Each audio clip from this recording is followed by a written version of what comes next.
那么万纪营已经答应跟我们联手了吗？对，有万纪营的首肯，我们对付皇后就多添了几分胜算。这是郡王爷之福，天下之福。今次有你从中帮忙，给我出谋划策，形势才得以逆转。孟凡，无论这次或得或失，我李隆基都会终生对你感激不尽的。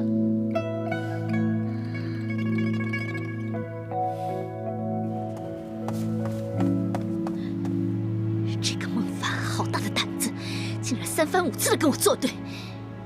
今次皇后娘娘一心要笼络万纪营军心，但孟凡从中作梗，幸亏奴婢及时化解纷争，托皇后娘娘还有公主的鸿福，今次才能逢凶化吉。大胆贱婢，你竟然敢在本公主面前邀功！公主息怒，我早已命你提防孟凡这个贱婢，可是你就是充耳不闻，未有加以防范，终于让他有机可乘，实在是罪不可恕。可是不要以为当了内侍人就不是贱婢，在本公主眼中，你始终都是个贱婢，知道吗？贱婢！奴婢知罪，是奴婢一时糊涂，才让他有机可乘，请公主开恩。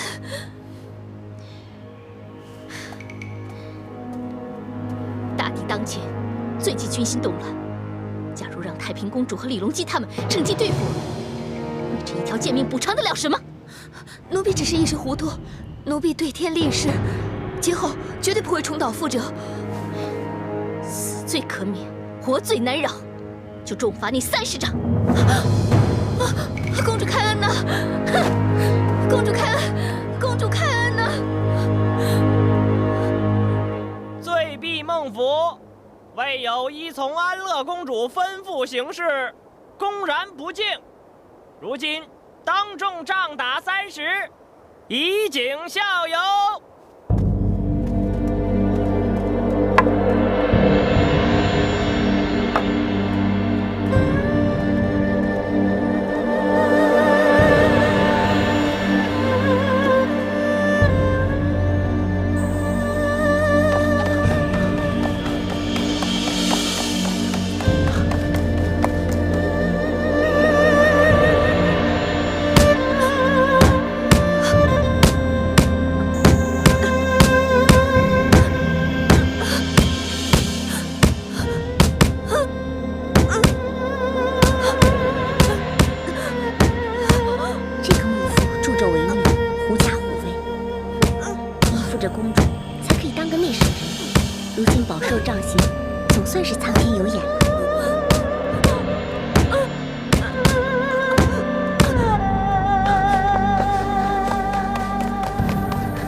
5万府兵已屯驻在京城之外，东郊、西郊2处。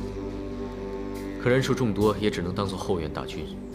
真正一战定生死的，还得是苏伟攻进的左右飞骑军、左右万骑营这4军了。如今万骑营已转投我们阵营，看来决胜之道在于谁可以掌控飞骑军。王爷，三公子，方生，你游说飞骑军的将领，结果如何？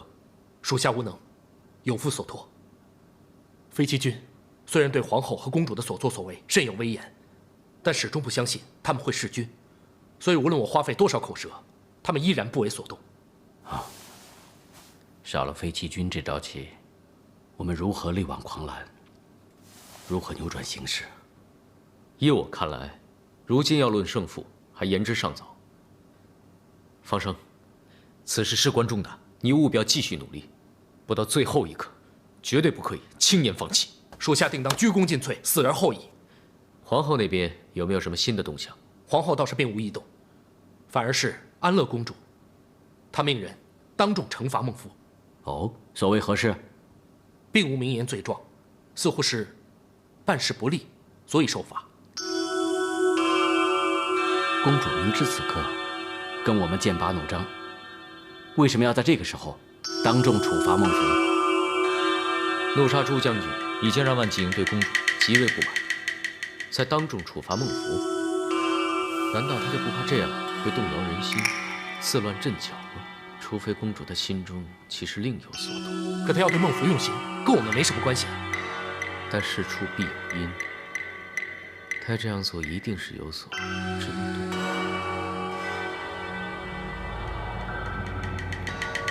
跟我们没有关系，可对孟凡却有切肤之痛。难道他要对付的不是孟福，而是他的姐姐，他最恨的孟凡？龙君，你要去哪里？我现在必须赶去找一个人，事关重大，回来我再跟你们说清楚。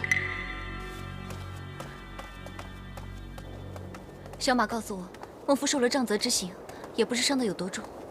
这个安乐公主还真是狠毒，就连孟福也不放过。只不过我们去找孟福，公主会不会趁机大做文章？我和孟福姐妹一场，不管如何，我都要去看她。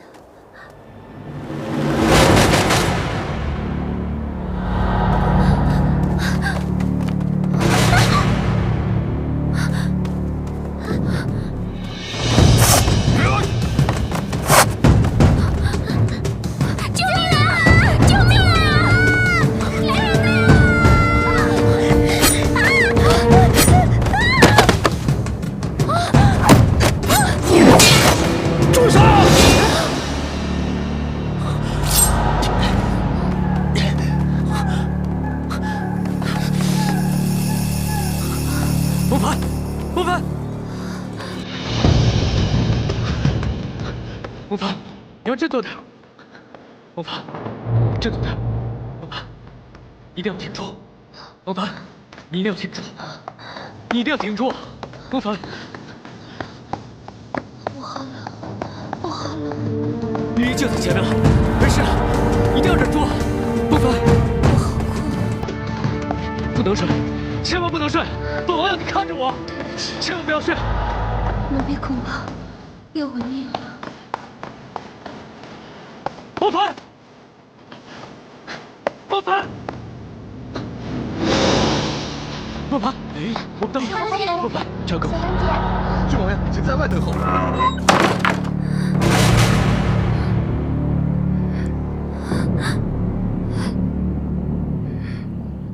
混账！只不过是对付一个寻常的宫婢，竟会节外生枝，失败而毁。卑职不利，请公主恕罪。没用的东西，还不给我退下！谢公主不杀之恩。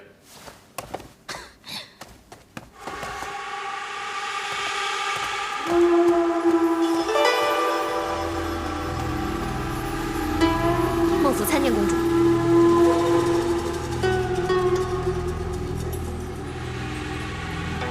看你神色慌张，所谓何事？孟凡遇刺受伤，此事可与公主有关。没错。刺杀孟凡是本公主下的命令。公主当众处罚孟福，就是为了要设计杀孟凡。孟凡暧昧心切，本公主就知道他一定会自投罗网的。公主以我作饵，刺杀亲姐，这就是陷我于不义。本公主还以为你知道，你和孟凡早已割席断交，生死不相往来。我们确实姐妹情断，那他是生是死，又与你何干呢？姐妹情断，情分未断。再说，这是我们两姐妹之间的事，不需要外人插手。你拿我作饵，又把我蒙在鼓里，此举确欠妥当。真好笑！本公主如何行事，还需向你这个奴婢交代。我为主，你为奴。本公主要你站着，你就不能坐着；本公主说往东，你就不能往西，甚至要你去死，你就不能活着。这个道理，你还不明白吗？孟府失言，请公主恕罪。本公主如果不恕，又如何？如今公主尚未坐稳储君之位，皇后、项王还有太平公主，是谁夺得天下还是未知数呢？奴婢虽为奴，但是为谁的奴，我还是可以挑拣的。好啊，你以为你攀到内舍人这个位置，是凭你自己的本事吗？要不是本公主的大力扶持，你仍然是宫中的一个下贱小婢。论学识才干，你根本不及上官婉儿，就连孟凡你都不如，你有什么资格在这里跟我讨价还价？本公主只要说一句话，就能将你从云端上拉下来，直接坠入黄泉。或许吧，但公主也要好好保住眼下的权位。亡国之奴，大不了就是再次为奴，但亡国之君，就只有死路一条。你有空闲跟我这奴婢瞎鬼扯，倒不如想想项王还有太平公主，他们在打什么主意吧。你给本公主好好的记住，今日的荣华富贵，都拜本公主所赐，没有我，你什么也不是。你好好的想一想，你求的是姐妹情，还是名利心？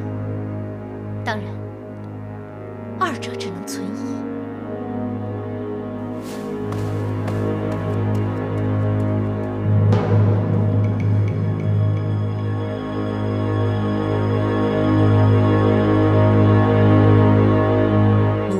见皇后娘娘，经老奴打听，孟尚仪身受重伤，昏迷未醒，御医诊治伤及脏肺，危在旦夕。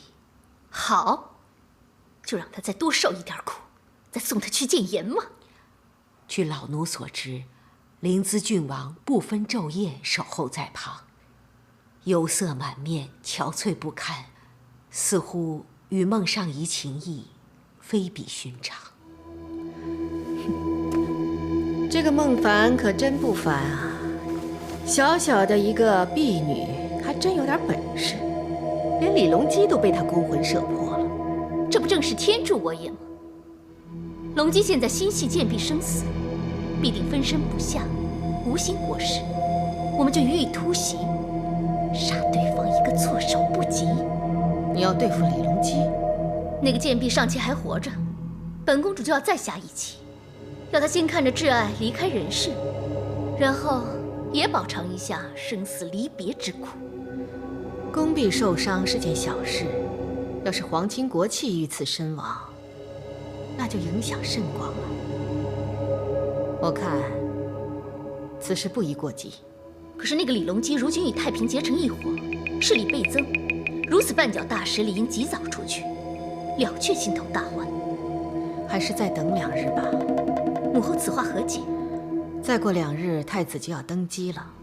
太平公主和八王爷一直都不满本宫改遗诏的事，他们蠢蠢欲动，伺机反扑。我们当务之急是要让太子先顺利登基，过后再想办法对付他人。母后深谋远虑，儿臣自愧不如。依母后所言，应如何部署？我要以其人之道还治其人之身。母后的意思是，从来都是天放雷鸣之前，有虫蛇蝼蚁先动。宫中风云色变，宫婢奴才必有异。钟上宫，老奴在。从今天开始，你去监察6局所有宫女的言行，如有异样，必须前来禀报。老奴领命。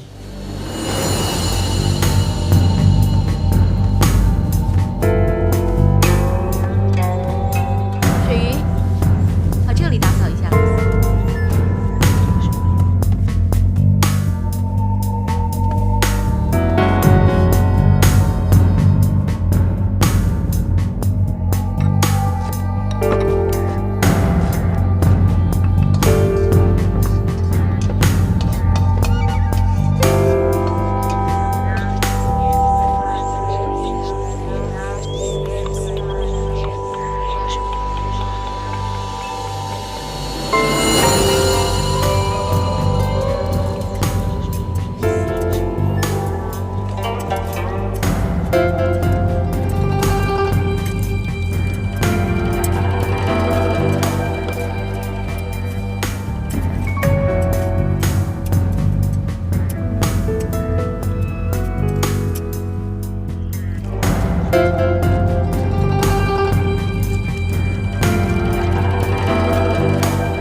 姑姑怎么样了？姑姑怎么样了？小芬姐她怎么样了？姑姑，孟尚仪仍然昏迷不醒。你们等在这里也于事无补。这一关是要上仪大人独自闯过去的。既然帮不上忙，大家还是回去吧。姑姑，我想看看小凡姐，我真的好担心她啊。对啊，姑姑，你就让我们进去看她一眼吧。姑姑，让我们看一眼吧。上仪大人纵然服了药，但气息依旧虚弱无力，恐怕一时半刻不能接见大家。怎么这样啊？况且你们还有事情要做，总不能拖延不理呀。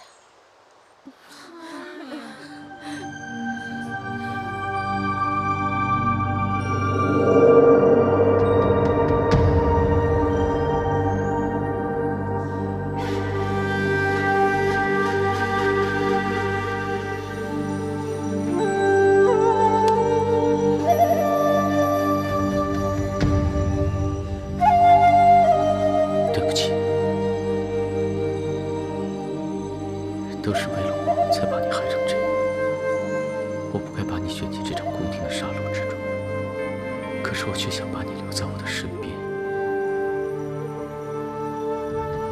当日樊梁的事，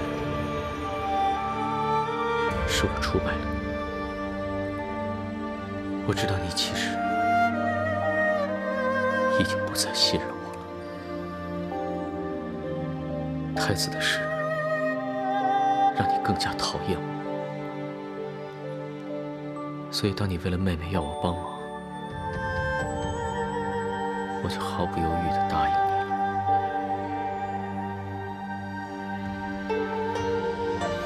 因为我知道，如果不这样，我就再也留不住你了。你知不知道这些年来，我一直最想做的就是守护着你。当日我没有好好的守护太子，这是我一生之中的最痛，所以我不能再失去你，我再也承受不了这样的痛。你一定要撑下去。就算要我拿生命来交换，我也愿意。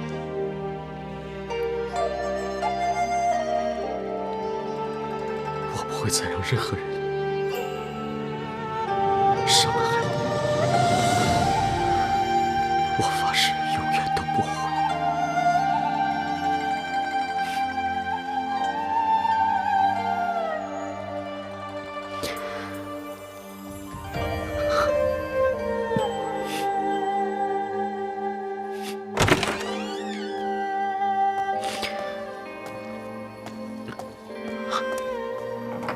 郡王爷，药来了。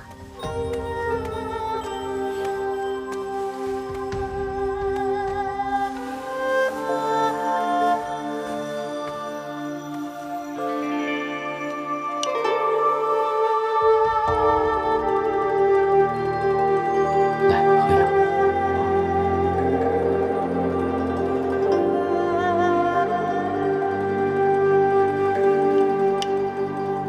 听御医说，孟尚仪的气息已经由弱转强，相信假以时日，康复有期。上仪大人昏睡的这些日子，郡王爷您日西守候，相伴在旁，还请郡王爷回府稍作休息，保重贵体。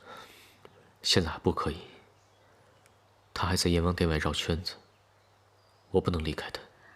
可是其他宫女看见郡王爷守候不退，就会以为上仪大人还未脱险。为了令众人心安，奴婢大胆请求郡王爷回府稍息，免得人心惶惶。而且奴婢是奉太平公主之令，请郡王爷过府一聚。可这所为何事？奴婢也不知道，只是公主守候多时，就等郡王爷一个答复了。好吧，本王就跟你走一趟。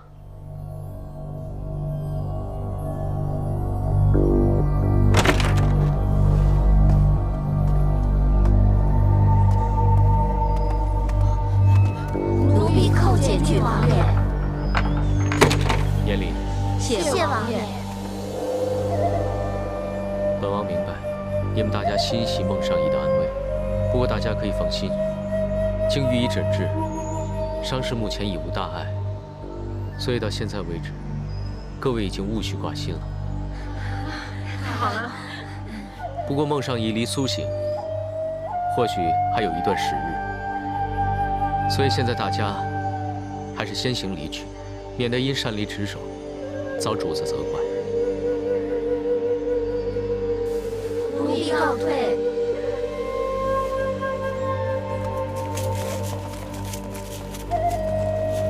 倘若孟尚义醒来，一定要第一时间到王府来禀告。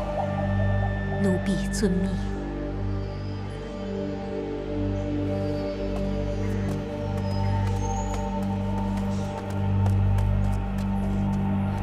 公主，郡王爷来了。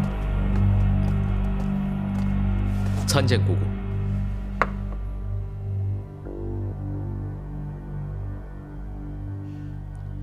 蓉儿，去泡上等山茶，让郡王爷好好的提提神。是。就先不必麻烦了。姑姑如果有什么话，就请跟侄儿直说吧。你有多少天未曾就寝了？姑姑找侄儿来，就是为了这么无聊的话题吗？贤侄身系家国重任，安康与否，直接关系到社稷安危，实属大事。姑姑，请恕侄儿无礼，侄儿先行告退了。你这么匆忙，是想要赶着去做什么？姑姑有什么话可以直说，不必绕圈子。姑姑也想快人快语，但看你如此模样，两眼无神，萎靡不振，只怕思绪混沌，要商讨大事，恐怕也是有心无力。所谓大事，无外乎都是谋算人心，尔虞我诈之为，耍阴谋手段之举，又何须用心？你这是什么态度？诚如姑姑所言，侄儿确实是因为最近有些疲倦了，以至于言辞有失，得罪了。就为了一个孟凡，你就弄得如此一蹶不振？关于孟凡的事情，侄儿不想多提。为了儿女私情，你竟罔顾家国大事。如今太子已称姬登第，皇后亦已如愿晋为皇太后，临朝称制。本来我们可以整肃朝纲，就是因为你政事不理，本末倒置，放弃了大好机会，以致前功尽弃。你要是再这么执迷不悟，皇太后就会有机可乘，到时她大权在握，变天之日不远矣。侄儿近日心力交瘁，真的是累极了，改日再与姑姑商讨对策。告辞。岂有此理！红颜实属祸水，连龙姬都为战而败。公主，那现在如何是好啊？龙姬一蹶不振，莫说要连同对抗皇太后，就是安乐公主，她也没有办法相敌。皇太后一定会把握这个良机，将我们逐个击破。为今之计，要杀出一条生路，我们就只有先下手为强。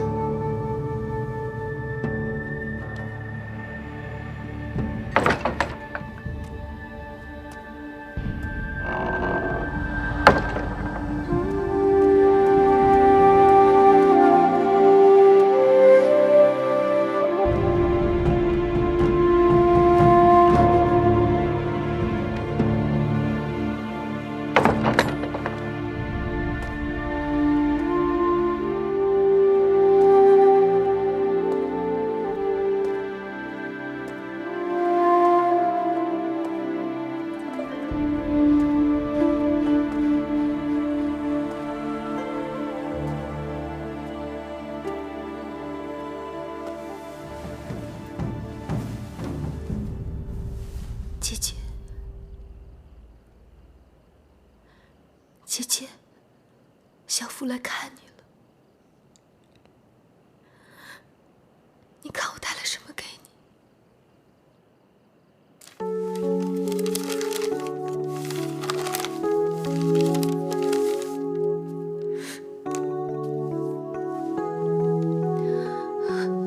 这是你最喜欢吃的淘金娘凉果。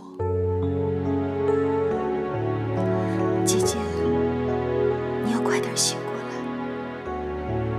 要不然夏去秋来，就再也采不到淘金娘。你要想吃，就得等到明年。原来有些事，时间一过，就不能回头。淘金娘入世，小夫也如是。姐姐，对不起，是小夫害了你。我真不知道公主这么狠心，她利用我，派杀手置你于死地。姐姐，对不起。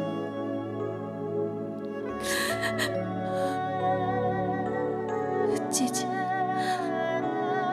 你不要生小夫的气。我爬到今天，我绝对不能半途而废。为了走到今天，我不惜背弃充军，舍弃自己的亲儿。我现在又害了你。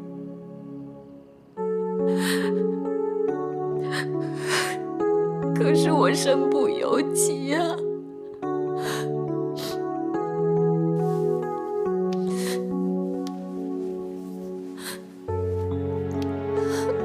姐姐，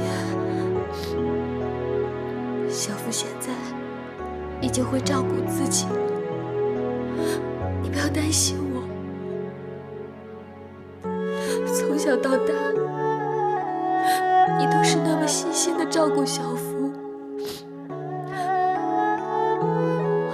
我知道你很辛苦，你要是累了，就不要再撑下去，不要舍不得小夫，放心的去吧。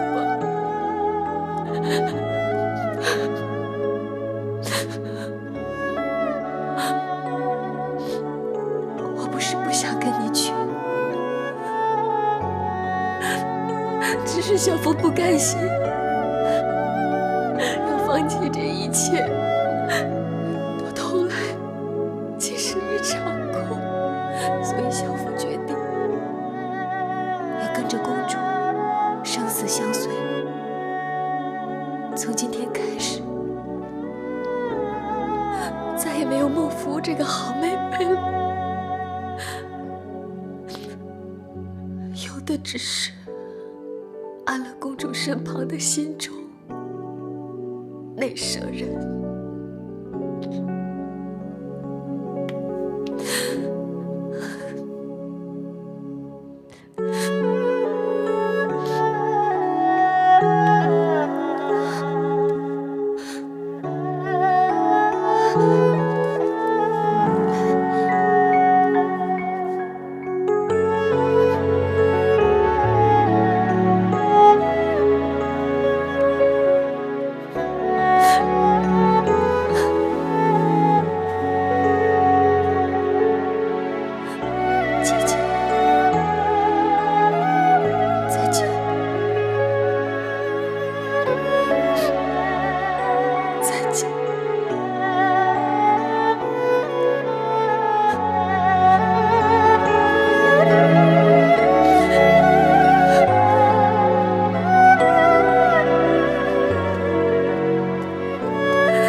宫中一切如常，未见异样。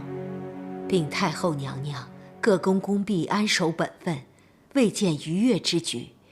只是据老奴所查，内舍人昨晚探望孟尚仪，逗留足足半个时辰之久。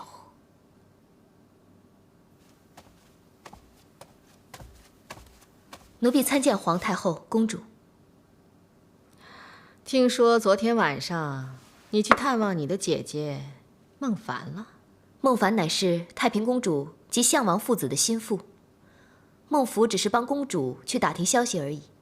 哦，那你可曾探听得知什么消息了吗？他已经快不行了。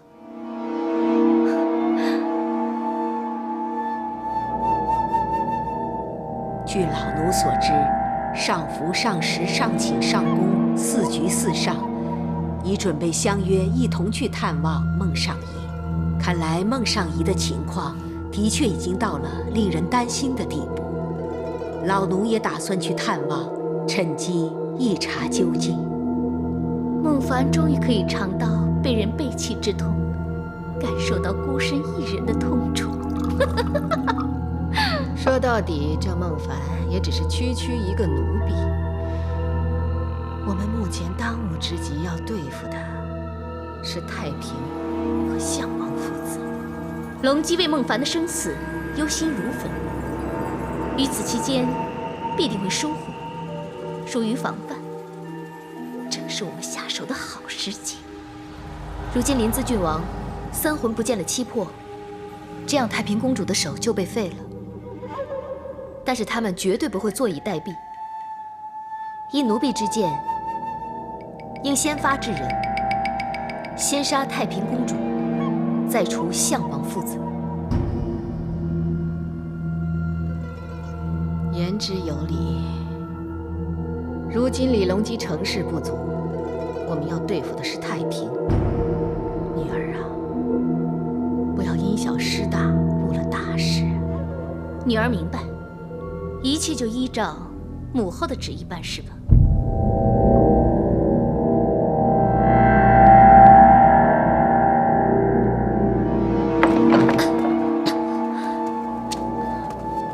孟凡，怎么样？你好点吗？多谢大家的关心，孟凡已经好得差不多了。既然也没什么大事，为什么你还要对外谎称昏迷未醒，危在旦夕，还秘密相邀？孟凡此举是为了掩人耳目，掩太后还有安乐公主的耳目。因为此刻孟凡要跟4位大人商议的是谋反大事。孟凡，自从你入宫以来，你就总是自以为是，独断独行。如今你又在说什么鬼名堂？太后跟安乐公主7天罔地，弑君夺位，秽乱宫禁，残害生灵。临淄郡王决议起兵讨伐，匡扶社稷，整肃朝纲。荒唐！太后和公主虽然行事乖张，怎么样也不至于会弑君的。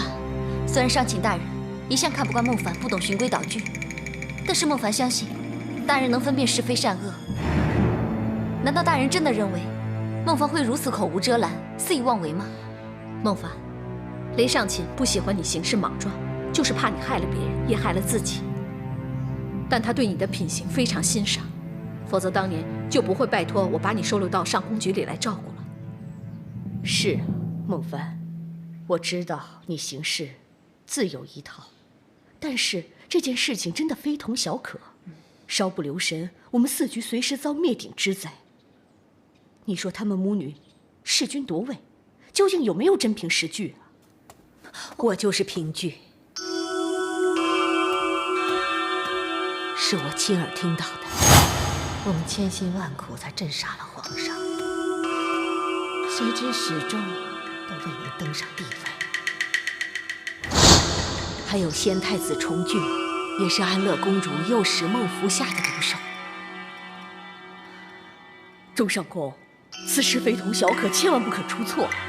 难道你亲耳听到皇后毒杀皇上吗？千真万确。自从知道先太子遇害真相，我就悲愤莫名，幡然醒悟，明白太后母女心肠歹毒，为免2人扩大势力，我才恳请柴上公让位于我，就是为了阻止他们继续弄权作恶。可惜，还是没能阻止他们毒杀皇上。真是始料未及呀！他们还命上宫局的人监视各局动静。太后觊觎帝位，不择手段。如有人不肯同流合污，就只有死路一条。上至大臣，下至宫婢，无一幸免。所以孟凡恳请4位大人，为了国家社稷，帮助郡王爷一举剿灭奸邪。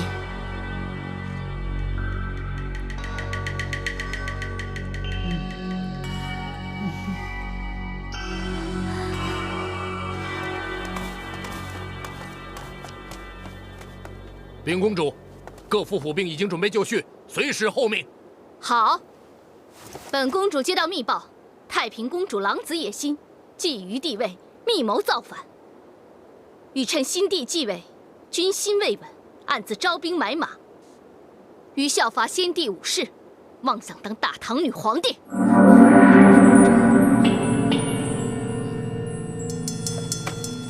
可此事非同小可。公主可有肯定的消息，准确无误？那是必然。本公主会无端捏造吗？为保大唐基业，除奸邪定江山，刻下分兵，夜袭郡王府，绞杀太平公主，势在必行。唯如此，才可保立唐江山的真正太平。卑职定当鞠躬尽瘁，死而后已。好，出发。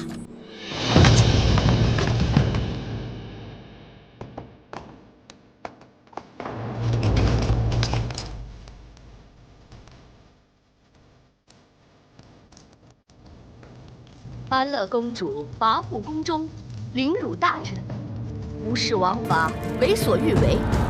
太后视而不见，放任骄纵。魔爪由后宫伸至朝堂，结党营私，扰乱朝纲，恶行愈演愈烈。如今竟觊觎帝位，密谋造反，夺李唐江山，立韦氏天下。如此奸邪，天地不容！天地不容！今夜一战。除奸党要挟，保江山社稷，整肃朝纲，振兴大唐，不容有失。愿凭公主差遣，愿凭公主差遣。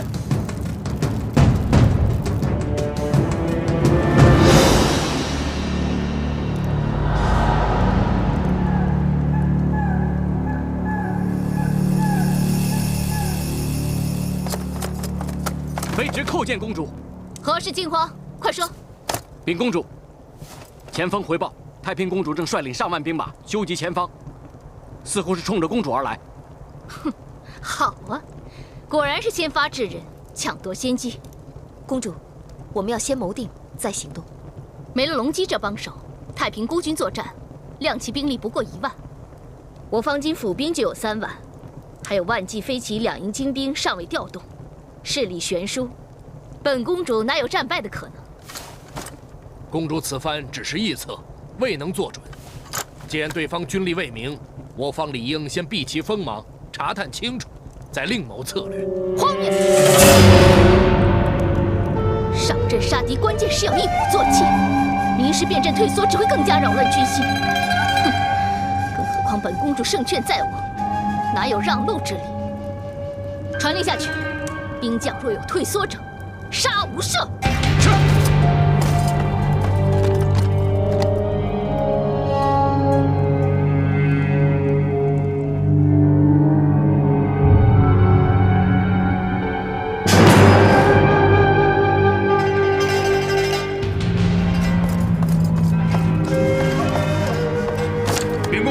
安乐公主兵马已到100丈之外，正朝我军大举进发。据探子回报，安乐公主调动的府兵是3万之数，我方只以1万之数迎战，必须以策略取胜。公主可有取胜之道？昔日景行之战，韩信以万数之兵制胜20万之敌。所谓知己知彼，百战不殆。本公主早已派探子潜伏在敌军之中。安乐公主骄心狂妄，用兵无方，今夜，本公主就要他尝尝一败涂地的滋味。出发！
太平公主一路人马势如破竹，将我军逼得节节后退，形势不妙啊！荒谬！太平仅凭区区1万之数，岂能胜我3万兵马？这简直是荒荡天下之大谬！两军对敌，能够以少胜多，也不足为奇。恐怕是太平公主战术谋略，皆优胜于我军，所以放肆！竟敢指责本公主，如此出言不逊，只会再次扰乱军心。拖出去斩！公主饶命！公主饶命啊！公主三思。如今两军对阵，形势险要，我们千万不可扰乱军心，让敌人有机可乘。本公主姑且就饶了你这条狗命。来人，将其拿下，先行收押。是。谢公主。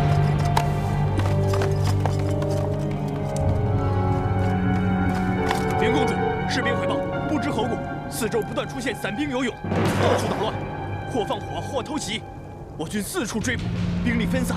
以致被太平公主兵马趁乱抢攻，越战越勇，我军情况紧急。太平兵力明显不足，竟还能腾出人马四处捣乱，兵从何来啊？啊？说不定是临淄郡王暗中出兵，辅助太平公主。李隆基嬉戏孟凡伤势，寸步不离，哪还有心思参一脚？难道是掩人耳目之法？走，去上虞郡。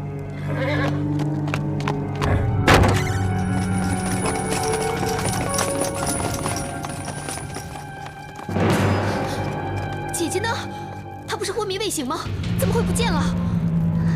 我中计了！李隆基这个奸贼利用孟凡明修栈道，暗度陈仓，什么危在旦夕，全都是弄虚作假，掩人耳目，目的就是要本公主相信他一蹶不振，掉以轻心。太平公主有临淄郡王相助，如虎添翼，难怪他们的兵力会如此强大。传令下去，任何人只要能捉拿到李隆基，不论生死，重重有赏。本公主是要将他碎尸万段，以解心头之恨。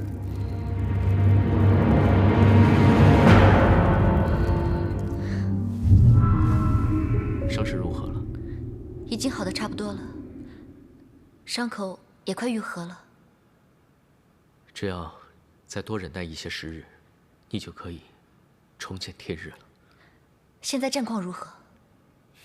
探子回报，6局宫女扰敌之计十分的成功。现在安乐公主的兵马可以说是疲于奔命，分散各处，被姑姑的兵马杀得连连败退。不枉孟凡苦心演这场戏。本王也不赖吧，装成一蹶不振的样子，逼得姑姑先下手为强，兴兵对付太后母女。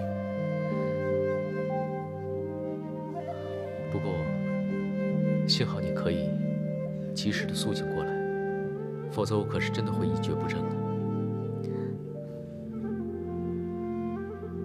郡王爷，进来。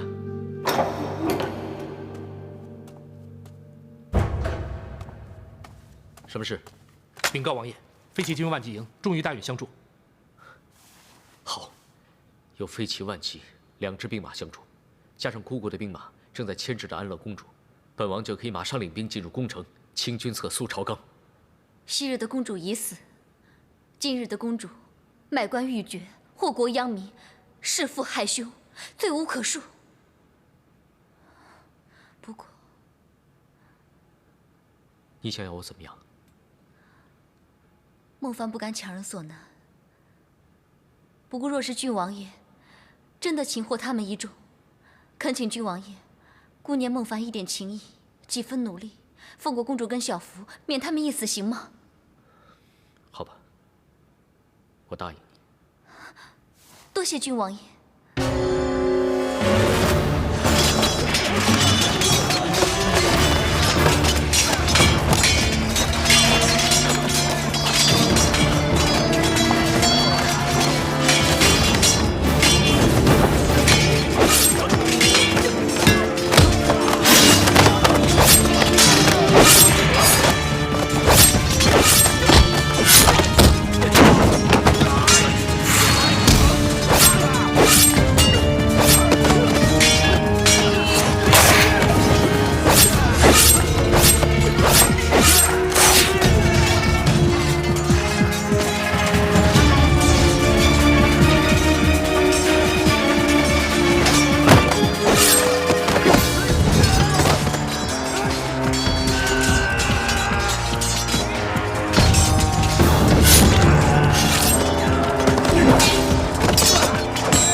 正门已经失守，太平公主领军同安乐公主的兵马与玉桥力战，恐怕都快抵挡不住了。怎么会？怎么会呢？安乐的兵马要比太平的多数倍，怎么会一败涂地？怎么会呢？快，命飞骑万骑，迅速领兵去救援，快去！太后娘娘，两营精兵都已经投靠临淄郡王了。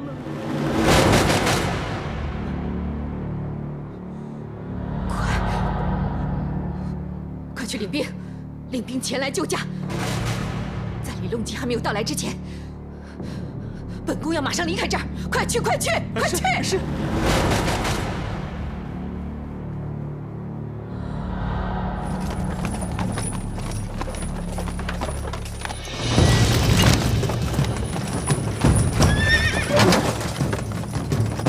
怎么回事啊？怎么回事啊？啊！快走啊！怎么回事？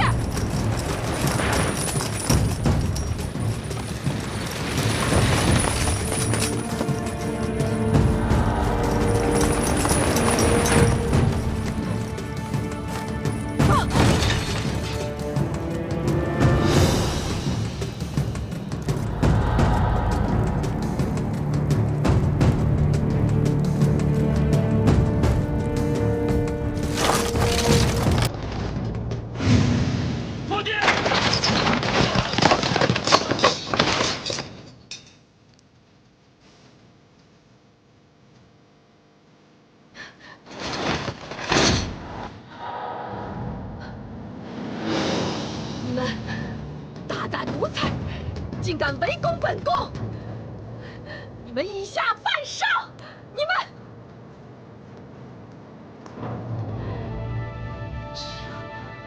只要你们能够确保本宫的安全，护送本宫出宫，一定给你们加官封爵，享不尽的荣华富贵！别再啰嗦了。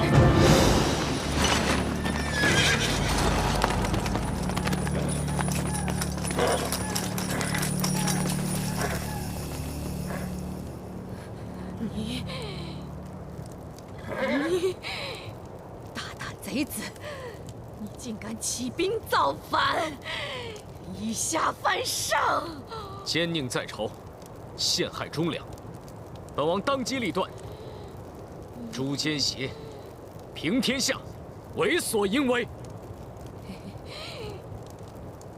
你狼子野心，谋朝篡位！来人，把李隆基给我拿下，以显忠正！来人呐！来人！来人！为是毒杀先帝，危害社稷，今夕当共诛诸为。甚高有马鞭之长者，皆杀之；敢有反对者，罪结三族。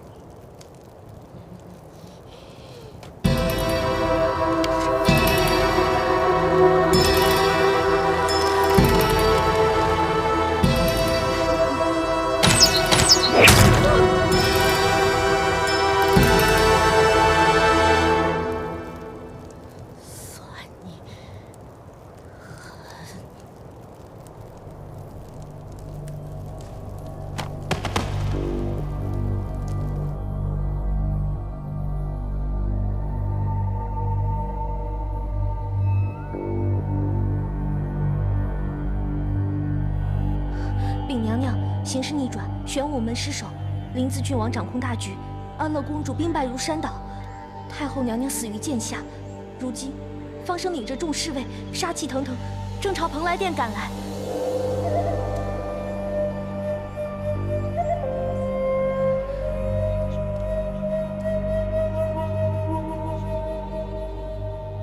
小月，本宫今日妆容如何？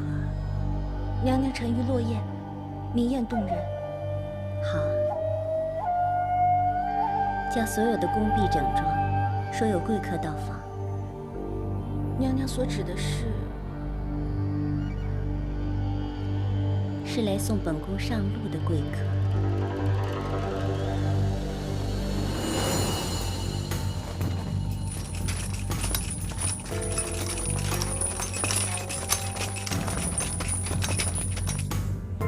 昭容已等候多时。娘娘你，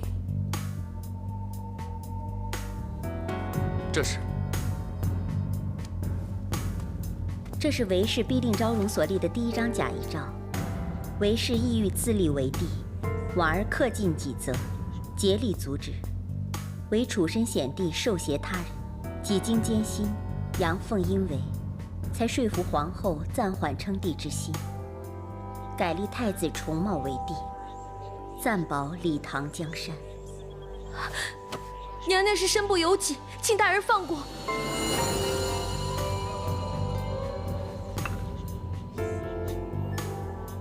临淄郡王有令，韦氏假拟遗诏，罪无可恕，究其党羽，一个不留。娘娘也是逼不得已，当时离道嫁紧，容不得娘娘说不啊，大人。娘娘，末将亦是奉命行事，还请娘娘恕罪。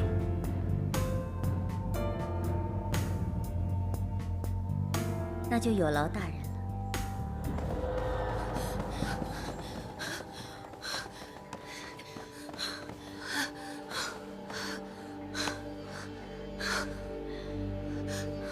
公主，现在兵临城下，在他们还没有来之前，我们应该快点走。谁说本公主要走？本公主麾下的兵马数万，声势浩大，单凭太平区区之数，岂是本公主的对手啊！公主，你先冷静。除了太平公主之外，现在还有临淄郡王，我们的兵马早已经被杀的杀，降的降，全没了。现在四周都是他们的兵马，我们现在应该马上去南端应天门，从那边逃出，这样才可以逃命。这里可是本公主的家，李隆基那个臭小子，凭什么要我走？大不了我就跟他拼了！冷静点儿，公主。现在的我们完全没有办法跟他们斗啊！混账！本公主是皇太女，是天命所归。李隆基他算什么东西？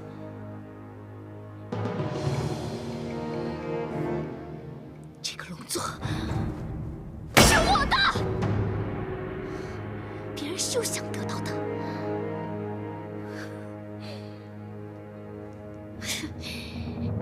说到底，本公主之所以会输，全都是因为那个贱婢孟凡。他死到临头还在骗我，我是不可能放过他的。公主，无论胜败都是天地造化，你再抱怨也于事无补。我们还是快点走吧。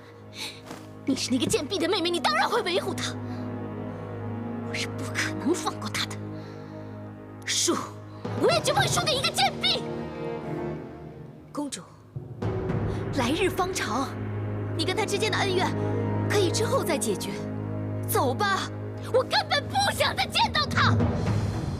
他必须要为他的行为付出他的性命。难道你到现在还不明白？我会输给姐姐，就是因为一个贪字。而公主你呢，是恨。当初你以为樊良枉死，想帮他报仇，所以处处针对姐姐，要她不得好死。那你有没有想过，当初也是你逼迫我杀害了太子，这笔账我又跟谁算？本公主是堂堂金枝玉叶，岂能容你这个贱婢这般辱骂？你不要忘了，你的命就是你口中这个贱婢救回来的。要不是我，你早就死了。我如今跟姐姐反目成仇，还不是因为你？今日的一切可都是你自己选择的，你怨不得人的。孟夫并没有怨恨，只是悔不当初。我还以为你有什么天大的本事，所以才找你做靠山。谁知道，只不过是我一厢情愿。在我眼里，你根本就是一个一无是处的魔鬼！住嘴！住嘴！住嘴！我想说就说，想走就走，你拿我怎样？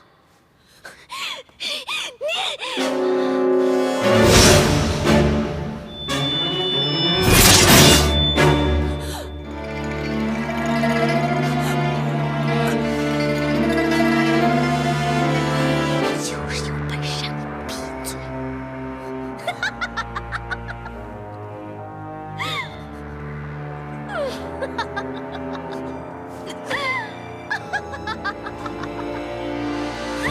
公主！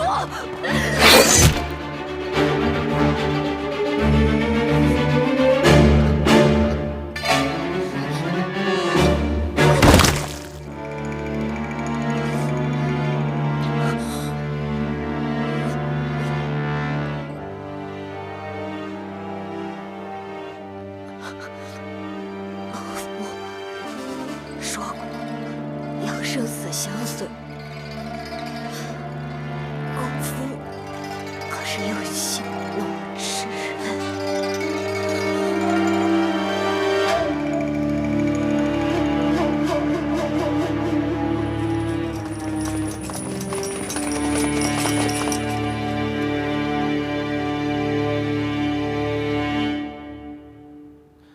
殿下，他们怎么会这样？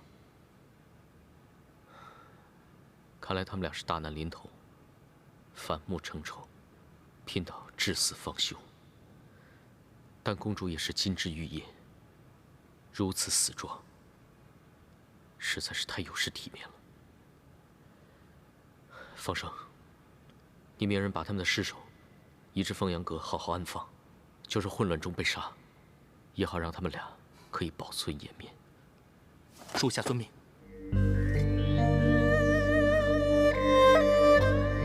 昨夜血染宫墙，今晨艳阳遍洒，红墙绿瓦依旧，变得只有宫中人面。一朝天子一朝臣，要争权要变天，从来就要用鲜血做祭。只是这一次，朝代更迭，龙袍易主，不知又牺牲了多少条人命。景隆4年，重茂被废，项王李旦登基称帝，李隆基晋封平王，后封太子。太平公主封邑过万户，文武百官佳节赐爵，天下百姓免金岁田租之半。吾皇万岁！万岁！万岁！众卿家平身。谢皇上。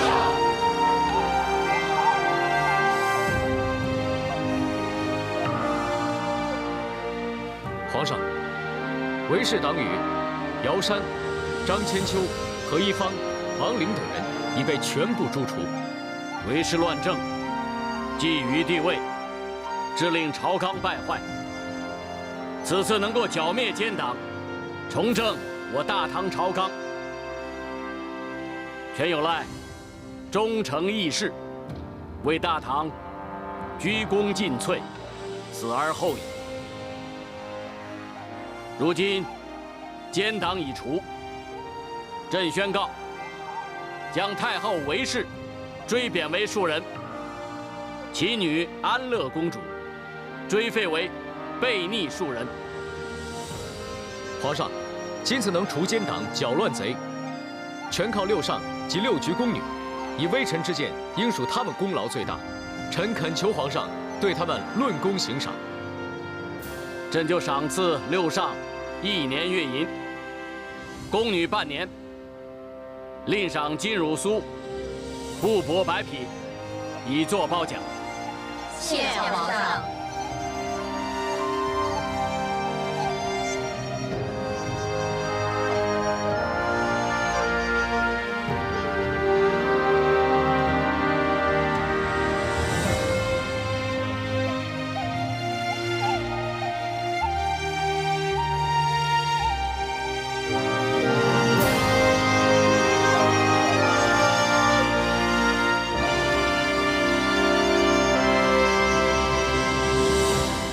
小马，上仪大人，如今就我们俩，不必多礼。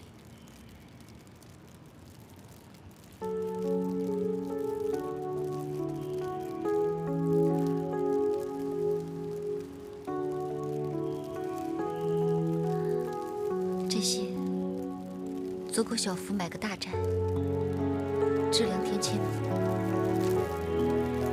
小福半生为女，我只希望她下辈子能过得惬意一点。小马，你一直都那么疼爱小福。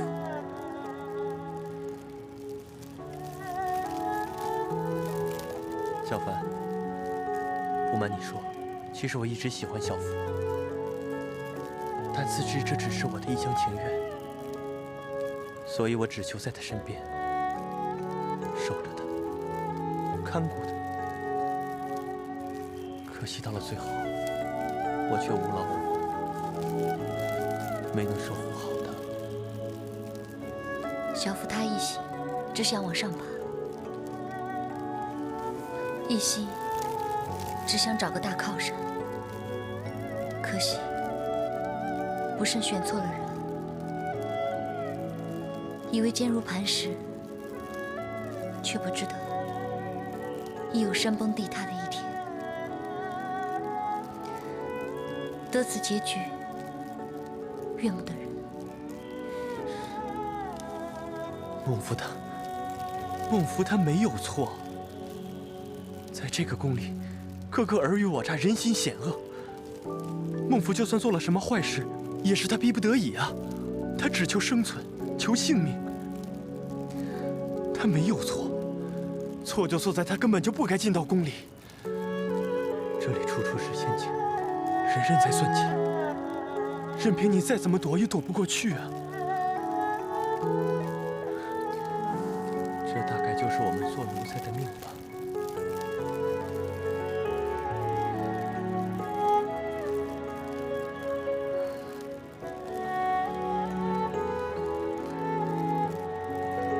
这些，我终于理解爹爹的话。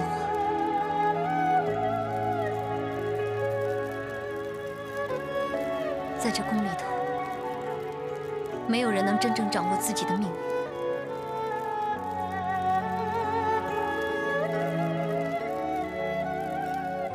可怜的小福更是如此，最终还是没能得到自己想得到的，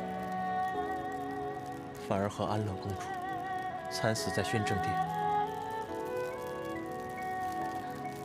宣政殿，不是凤阳阁吗？不是，这二人互相纠缠，气绝身亡，死未瞑目。此事当真？空穴来风，必有原因。我听襄王府的宦官说，是临淄郡王，如今是平王爷了，真是胜者为王。听说是平王爷暗中命人一事。他为什么要这么做？安乐公主和平王爷，他们一向对着干。造反当夜，不是你死就是他亡。谁会知道，公主和小福到底是混乱中致死，还是被平王爷所杀呢？事实真相，又有哪个知晓？昔日的公主已死，今日的公主，卖官鬻爵，祸国殃民，弑父害兄，罪无可恕。不过，你想要我怎么样？孟凡不敢强人所难。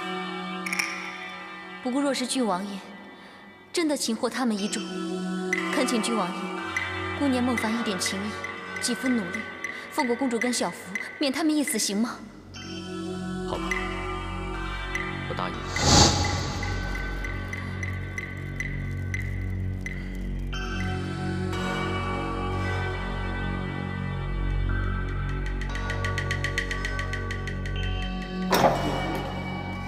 孟凡，方生传话，已邀约本王到此地，所为何事？孟凡刚刚到过凤阳阁，拜祭过孟府。死者已矣，节哀顺变。谢王爷。只是这次起兵平乱，实在死了太多人。这都是为了平乱党，定江山，牺牲也都是在所难免。孟凡实在不解，太后公主乱政，觊觎皇位，图谋不轨，死有余辜。为何要将昭容娘娘赶尽杀绝？她罪不至死啊！论罪，上官婉儿终究只能说是帮凶，真正令其以经释任的，是他为太后亲手草拟的第一份遗诏。他一心以为这份遗诏可以说明他是为势所逼，并非太后党羽。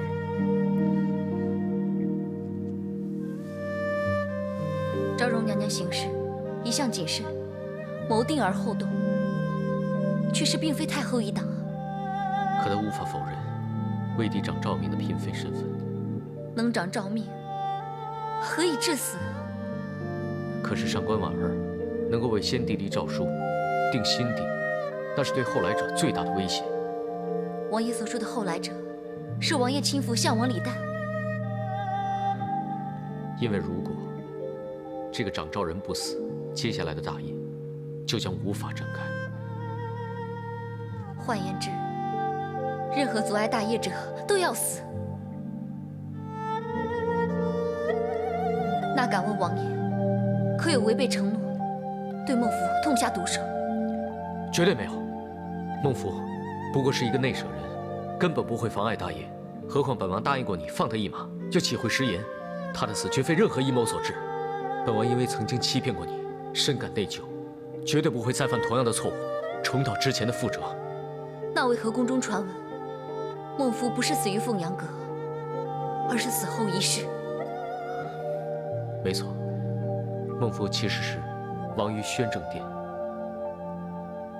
因为孟夫与公主互相仇杀，纠缠致死，惨不忍睹。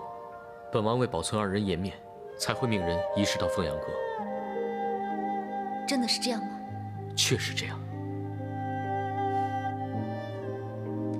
得王爷此话，那孟凡就安心了。本王曾经以死来发誓，绝不会让你再受到任何伤害。经此一役，本王才清楚地知道，什么才是生命中最不可或缺的东西。这次王爷可以灭奸邪，正朝纲，得成正果。这杯酒，孟凡敬王爷。与你同饮，真是人生的一大快事。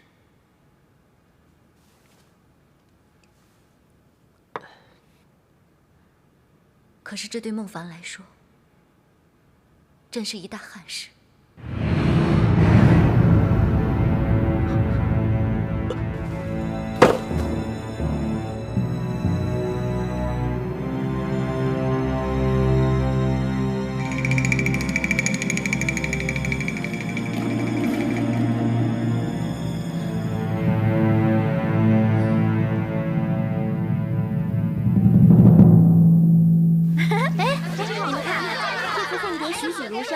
是真的想振翅敖林。哎，你们看，这个啊跟我的名字最合衬了。那我也要练一看流水行云，好用来衬我的名字啊。这个也好看。哎，这个怎么样？你看，小凡姐，快过去看看吧。颜色好。哎，你看这个好看。小凡姐，你看这个适不适合我？这个颜色不错啊。哎，这个给我看一看啊。小凡姐，你看这个好看吗？好看。你看这个颜色，这个也不错了。看我这个也好看。哎，这个怎么样？这个应该也可以吧？这个也不错。这个好，这个好，这个颜色衬你不错啊。哇，这个真好看。我喜欢这个颜色，我觉得这个颜色好。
殿下，放生，你怎么会在这里？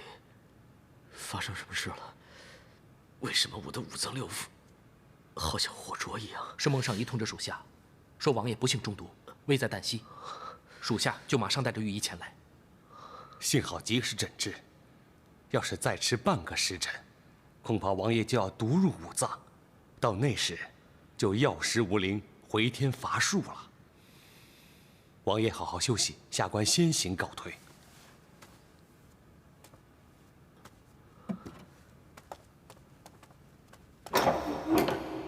方生，殿下，孟凡呢？属下到的时候，孟尚仪就已经走了。不过属下发现，孟尚仪给王爷留下一封信。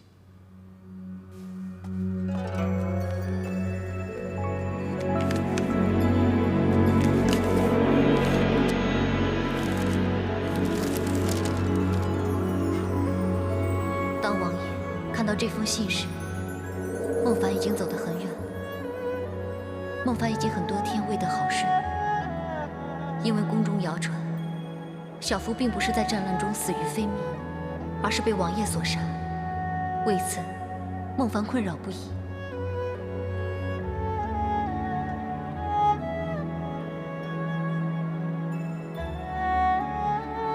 孟凡曾经向王爷问个明白，可是孟凡实在分不清王爷所说的究竟是真是假。孟凡久思无计，唯有将此交给老天爷。孟凡杀人是要为小福报仇，就是要向王爷还恩。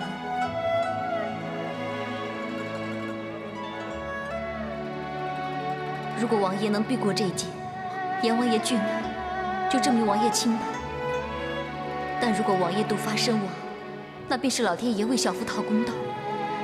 只是孟凡曾经答应过王爷，此志不渝，自当信守承诺，生相伴，死相随。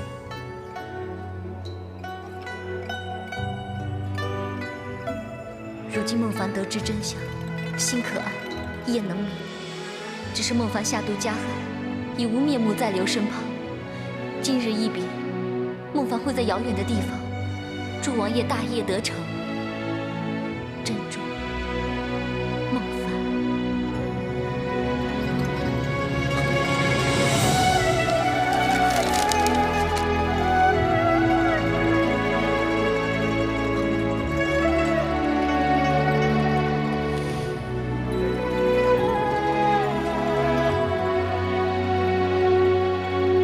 先天元年8月3日，李旦逊位为太上皇，太子隆基即帝位，是为唐玄宗。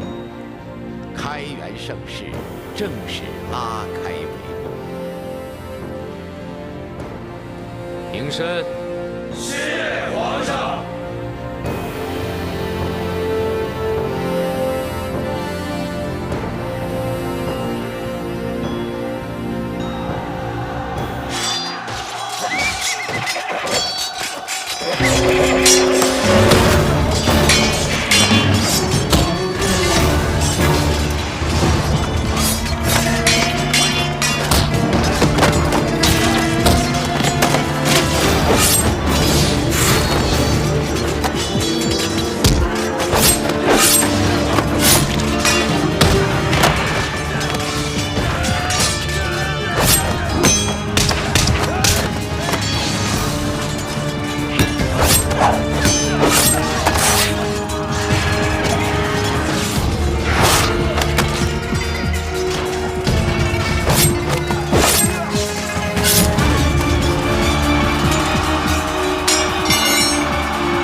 先田2年7月3日，太平公主潜回宫中，被围捕收押。太上皇李旦代为求情，为唐玄宗所拒，最后赐死家中。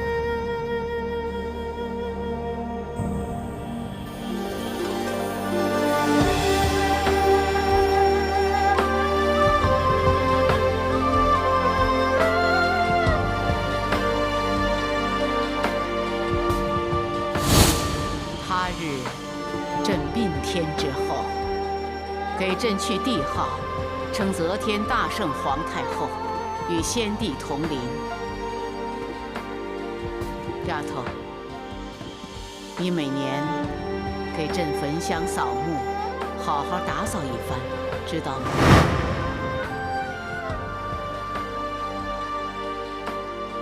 奴婢答应过你，一定会打扫得干干净净，让太上皇好好安睡。